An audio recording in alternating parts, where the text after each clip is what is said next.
السلام علیکم، میرا نام ہے ممتاز خان۔ قرآن مجید فرقان حمید دنیا کی واحد کتاب جس کے مقابلے میں کوئی کتاب نہیں لائی جا سکتی، کیونکہ اللہ پاک نے اس کی حفاظت کا ذمہ لیا ہے، اور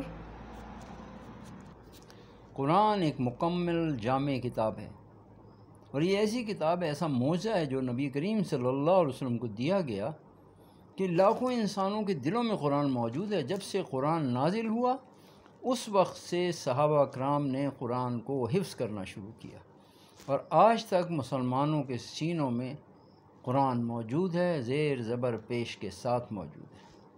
یہ قرآن کا اعجاز ہے۔ قرآن کی ایک سورت ہے آل عمران، یہ 3 نمبر سورت ہے، اور اس کی آیت ہے 134 نمبر۔ الذین ینفقون فی السراء والضراء والکاظمین الغیظ والعافین عن الناس واللہ یحب المحسنین۔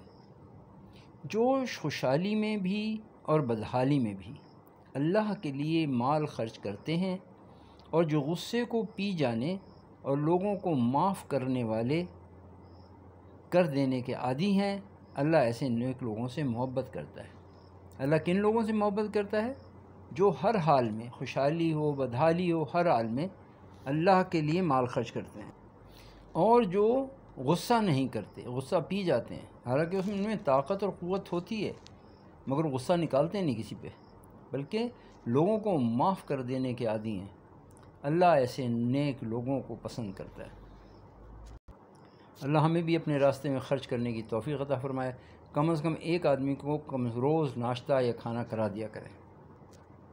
جو اللہ نے مال دیا ہے اس میں سے خرچ کرنا چاہیے، اور جتنا کم بولیں گے نا اتنا اچھا ہے، گھر میں بھی باہر بھی۔ آپ اللہ کا ذکر کریں، اپنی زبان کو اللہ کے ذکر میں لگا کے رکھیں، کم بات کریں، اور اگر غصہ آئے تو اس کو پی جائیں۔ حضرت ابوبکر صدیق رضی اللہ تعالیٰ عنہ نے فرمایا، جسے غصہ نہ آئے وہ گدھا ہے، اور جو غصہ کرے وہ شیطان ہے۔ تو غصہ تو انسان کو آئے گا، مگر اس سے رک جانا اس کو اللہ پسند کرتے ہیں۔ لوگوں کو معاف کر دینا اس کو اللہ پسند کرتے ہیں۔ تو لوگوں کو ہر حال میں اللہ کا شکر ادا کرنا، لوگوں پہ مال خرچ کرنا، غصے کو پی جانا، اور لوگوں کو معاف کر دینا، ایسے لوگوں سے اللہ محبت کرتے ہیں۔ اللہ ہمیں عمل کی توفیق عطا فرمائے۔